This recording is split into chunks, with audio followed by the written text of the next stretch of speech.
Hello, கொஞ்சம் இல்லண்ணே பயமா இருக்கு. பயமா இருக்கா? நல்லா ஒரு தடவை ஜோரா கைத்துருங்க. ஜோரா கைத்துட்டுங்க பாப்பா. கம்பியில நடத்தி குட்டிக்கர நடிங்க. நான் உங்க ஊர் பிள்ளை இல்ல, நல்லா கைத்தட்டு கொடுங்க இன்னொரு தடவை. சந்தோஷமாண்ணே. தமிழே, யுத்தத்தில் வாளிலிருந்து பிறப்பாய், இரத்தத்தில் தூய்மையாக இருப்பாய், முத்தத்தில் தாய்மையாக சிறப்பாய், மொத்தத்தில் முத்தமிழாய் சிரிப்பாய். உன் நடிக்கு வளர்மதியின் பிறை வணக்கம். உட்கார்ந்திருப்போர் அனைவருக்கும் என் நிறை வணக்கம். நல்ல ஜோரா கைத்தல் கொடுங்க. நடுவர்களே, ஒவ்வொரு ஊருக்கு ஒவ்வொரு பெருமை இருக்கு. தஞ்சாவூர்னா ராஜகோபுரம், மதுரைனா மல்லிகைப்பூ, மணப்பாறைனா முறுக்கு, திண்டுக்கல்னா பூட்டு, திருநெல்வேலினா அல்வா, திருப்பாச்சினா வீச்சர்வா, திருப்பூர்னா பனியன், ஈரோடுனா மஞ்சள், சேலம்னா மாம்பழம், தூத்துக்குடினா உப்பு, பெருமாநல்லூர் என்றாலே நல்ல நட்புக்கும் அன்புக்கும் பாசத்துக்கும் சொந்தக்காரர்கள் வாழ்கின்ற ஊர். நடுவர்களே, எதிரணியில் இருந்து என்ன பேச்சு ரெண்டு பேர் பேசிட்டு உட்கார்ந்து இருக்காங்க. அவங்க பேசுற பேச்செல்லாம் எப்படி தெரியுமா இருந்துச்சுங்க நடுவர்களே? சுத்தர பூமியிலிருந்து சுத்தாத வானத்துக்கு போய், சுத்தாத வானத்திலிருந்து சுத்தர பூமியை பார்த்தா, சுத்தாத வானம் கூட சுத்தர பூமி மாதிரி சும்மா கிரு கிரு கிரு கிரு சுத்துமா. ஏதாவது சுத்துச்சா? சாரி, ஏதாவது புரிஞ்சுச்சா? ஒன்னும் புரியல. எதிரணி பேசுனதும் அப்படிதாங்க. அவங்க பேசுனதும் புரியல, பாடுனதும் புரியல, ஒண்ணுமே புரியல. இத்தனை இளஞ்சிங்கங்கள் இங்க கூடி இருக்காங்கன்னா என்ன காரணத்துக்காக? என்ன காரணம்? பொறுப்பான பெண்ணை இந்த வருஷமாவது திருமணம் செய்து கூட்டி போயிட முடியாதாங்கிற நப்பாசையில கூடி இருக்க கூட்டம். நடுவர் அவர்களே, எப்படி தெரியுமா பெண்களை எதிர்பார்த்து காத்திருக்காங்க? எப்படி? சித்தாட கட்டிக்கிட்டு சிங்காரம் பண்ணிக்கிட்டு மத்தாப்பு சுந்தரி ஒருத்தி மயிலாக வந்தால் நடுவுல 1000 குற்றச்சாட்டுகள் பெண்கள் மீது வைக்கலாம். நேரம் குறைவா இருக்கிறதுனால ஒரு 4 செய்தியை மட்டும் சொல்லி நல்லா சொல்லு. நடுவர்களே, ஒரு குழந்தை இல்லாத பெண் தான் கவிதை எழுதினா, இதுவரை பிரசவ வழிதான் நான் பெரும் வழி என நான் அறிந்திருந்தேன். ஆனால் இந்த சமூகத்தில் பிரசவிக்காமல் இருப்பதுதான் பெரும் வழி என்பதை இப்பொழுதுதான் உணர்கிறேன் என்று ஒரு பெண் கவிதை எழுதினா. நடுவர்களே, பெண் கவிதை எழுதுறா. ஆனா ஆம்பளை எங்க ஊர்ல கவிதை எழுதினா பாரு, காதல் கவிதை. அன்பே, நீ உயிர் எழுத்து, நான் மெய்யெழுத்து, உங்க அப்பந்தான் ஆயுத எழுத்து, உங்க ஆத்தா விளங்காத துணை எழுத்து, இது என் தலையெழுத்துன்னு எழுதணும். இன்னொருத்தன் கவிதை எழுதினான், அன்பே உன் கண்ணங்கள் மிராண்டா, நம்ம 2 பேரும் இந்த வெராண்டாவில் பெராண்டா எவ்வளவு கிராண்டா இருக்குமா. கடைசியா ஒருத்தன் கவிதை எழுதினான் பாரு, அன்பே நான் உன்னை இன்முகத்தோடு தானே பார்த்தேன், நீ ஏன் எழுத்து விடு சமூகத்தோடு ஓடி போயிட்டாய் அப்படின்னு. இப்படி நான் 15 கவிதை வச்சிருக்கேன். நடுவர்களே, அப்படி இல்ல நடுவர்களே. குழந்தை இல்லாத பெண் கவிதை எழுதினான்னு சொன்னேன். பிரசவ வழியை விட பிரசவிக்காமல் இருப்பதுதான் பெரும் வேதனை என பதிவு செய்தால் கணவனுக்கும் மனைவிக்கும் குறை. யாருக்கு குறைன்னு தெரியல. ஹாஸ்பிட்டல் போயிட்டு வரும் பொழுதுதான் தெரியுது தன் கணவனுக்குத்தான் குறைன்னு தெரிஞ்சிருதுங்க. அந்த மனைவி என்ன தெரியுமா செய்வா?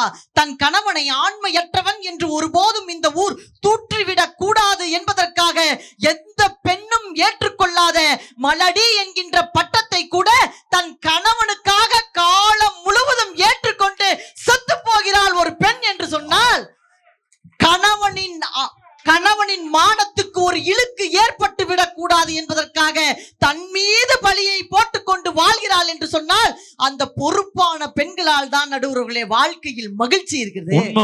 நடுவர்களே, ஒரு கவிஞன் தான் எழுதினான், உஷாவாய் பிறந்திருந்தால் ஓடி பிழைத்திருப்பேன், உஷா உதுப்பாய் பிறந்திருந்தால் பாடியாவது பிழைத்திருப்பேன், யாரையும் நாடி பிழைக்க தெரியாததால் இப்பொழுது வாடி பிழைத்துக் கொண்டிருக்கின்றேன் என்று ஒரு கவிஞன் எழுதினான். நடுவர்களே, அவன் 5000 பேர் இருக்கக்கூடிய மேடையில தன் மனைவியை பெருமையாக சொன்ன வார்த்தை என்ன தெரியுங்களா?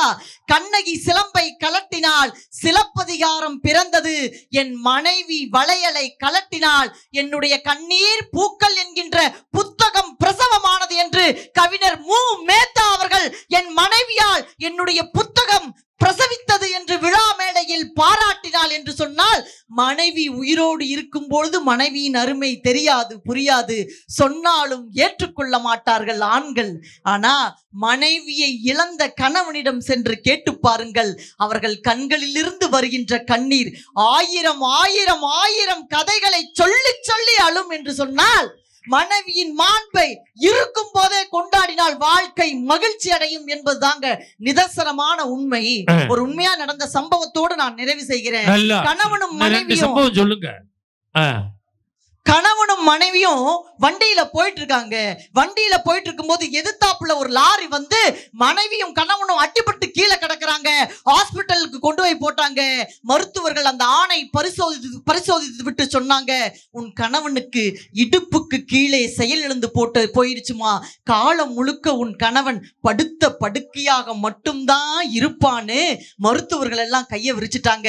அங்க இருக்கவங்க எல்லாம் சொல்றாங்க, கல்யாணம் ஆகி 3 மாசம் தான் ஆகுது, எதுக்கு நீ கண்ணை கசக்கிட்டு நிக்கிற, எதுக்கு நீ கண்ணை கசக்கிட்டு நிக்கிற, இன்னொரு கல்யாணம் பண்ணிட்டு நீ சந்தோஷமா உன் வாழ்க்கைய வாழ்றதை விட்டுட்டு கண்ணை கசக்கிட்டு நிக்கிறையேன்னு எல்லாரும் திட்டுனாங்க. அந்த வீர தமிழச்சி சொன்ன வார்த்தை என்ன தெரியுமா? அந்த வீர தமிழச்சி சொன்ன ஒற்றை வார்த்தை என்ன தெரியுங்களா? வெறும் உடல் இன்பங்களை பகிர்ந்து கொள்வது மட்டும் மகிழ்ச்சி அல்ல, இதயங்களை பகிர்ந்து கொள்வதுதான் உண்மையான மகிழ்ச்சி.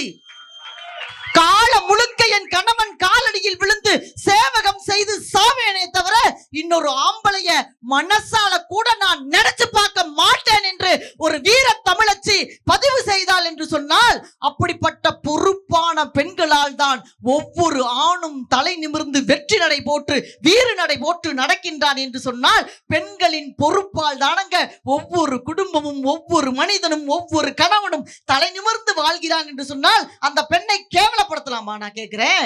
நடுவர்களே, மலை கிராமத்தை சேர்ந்த தமிழ்ச்செல்வி என்கின்ற பெண், மலை கிராமத்தை சேர்ந்த தமிழ்ச்செல்வி என்கின்ற பெண்ணுங்க தான் பெத்த 2 பிள்ளைகளுக்கு கண்ணு தெரியலைங்க. மருத்துவ முகாம் அவங்களுடைய கிராமத்துக்கு வராங்க. அந்த மருத்துவர்கள் காலில் போய் விழுந்துகிட்டு கேட்கிறா, டாக்டர் என் பிள்ளைங்களுக்கு கண்ணு தெரியுமா, எங்க பிள்ளைங்களுக்கு கண்ணு தெரியுமா டாக்டர் அப்படின்னு கேட்கிற. அந்த மருத்துவர்கள் பரிசோதித்து சொல்றாங்க, கண்டிப்பாக உங்கள் பிள்ளைகளுக்கு கண்கள் தெரியும். யாராவது கண்களை தானமாக கொடுத்தால் உங்கள் பெண் பிள்ளைகள் 2 பேரும் கண்களை பெறுவார்கள்னு சொன்னாங்க. அன்னைக்கு முழுக்க அந்த மலை கிராமத்துல கத்திக்கிட்டே அந்த பெண் ஓடுனாங்க. என் பிள்ளைக்கு நாளைக்கு கண்ணு தெரிஞ்சிரும், என் பிள்ளைக்கு நாளைக்கு கண்ணு தெரிஞ்சிரும்னு அந்த மலை கிராமத்தை சுத்தி ஓடுனாங்க. அடுத்த நாள் தூக்கிட்டு தற்கொலை செய்து செத்து போனால் அந்த தமிழ்ச்செல்வி என்கின்ற பெண். தான் பெற்ற 2 பெண்களுக்கு தன்னுடைய 2 கண்களில் ஆளுக்கு ஒரு கண்ணாக பொறுத்துவிட்டு ஒரு வீரத்தாய் செத்து போனாள் என்று சொன்னால், தான் செத்தாவது தன் குடும்பத்தை காக்க வேண்டும் என்று நினைப்பவர் அந்த பெண் என்கின்ற பொக்கிஷம். அவளை போற்ற வேண்டும். எப்படி தெரியுமா போற்றணும்?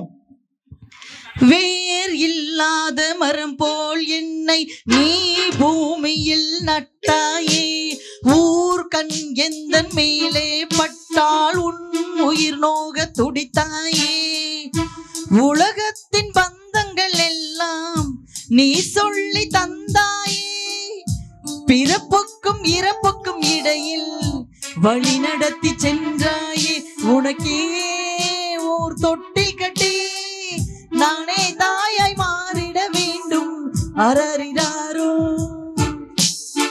நான் இங்கு பாட,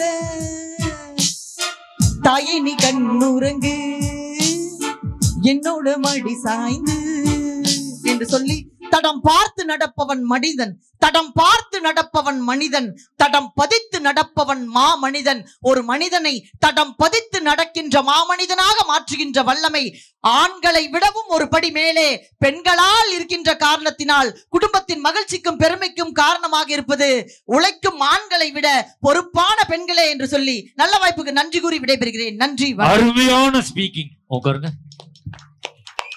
உண்மையிலே அருள்மிகு கொன்னத்து காளியம்மன் திருக்கோவிலில் நடந்த பட்டிமன்றம் வெற்றியடைந்ததாகவே கருதுகிறோம். காரணம், நாங்கள் நன்றாக பேசினோம் என்பதற்காக அல்ல, நீங்கள் நன்றாக ரசிக்கிறீர்கள், அதனால் இந்த பட்டிமன்றம் வெற்றியடைந்திருக்கிறது. இந்த நிகழ்வை எங்களுக்கு வழங்கி இருக்கக்கூடிய இந்த நிகழ்ச்சியினுடைய உபயதாரர்கள் poison jeans men's AC showroom, KVR sound and lights, KVR earth movers, Velmurugan Tiruppur மாவட்ட ஆட்டோ ஓட்டுநர் அமைப்பு, அத்தனை பேருக்கும் நன்றியை சொல்லி தீர்ப்பு சொல்லணும். உட்காருங்க அக்கா, அக்கா ப்ளீஸ் உட்காருங்க, எந்திரிக்காதீங்க ப்ளீஸ் ப்ளீஸ், நடுவரை பிச்சை எடுக்க விட்டுறாதீங்க ப்ளீஸ். என்ன கேள்வி கேட்டோம்? குடும்பத்தின் மகிழ்ச்சியை தீர்மானிப்பது ஆண்களின் உழைப்பா பெண்களின் பொறுப்பா? இவங்க என்ன சொல்றாங்க? பெண்களால சந்தோஷம் இல்லைங்கிறாங்க. உண்மைதான், அவங்க சொல்ற பார்த்தா சரியா தெரியுது. ஒரு காலத்துல வலிச்சா புள்ள, இப்ப கிழிச்சா புள்ள.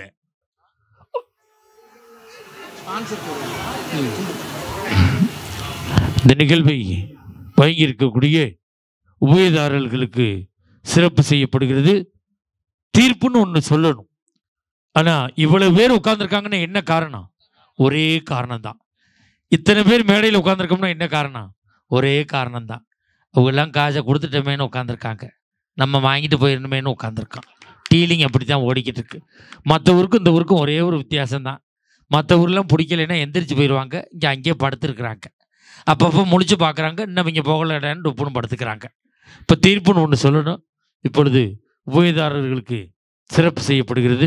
ஹலோ, இந்த நிகழ்ச்சியை நாங்கள் இங்கே வருவதற்கு காரணமாக இருந்த அண்ணன் வேல்முருகன், திருப்பூர் மாவட்ட ஆட்டோ ஓட்டுநர் அமைப்பிலிருந்து எங்களுக்கு நிகழ்ச்சிக்கான ஸ்பான்சரை கொடுத்துருக்குறாங்க. அவர்களுக்கு விழா கமிட்டியின் சார்பாக எங்கள் நடுவர் தேவகோட்டை மகாராஜன்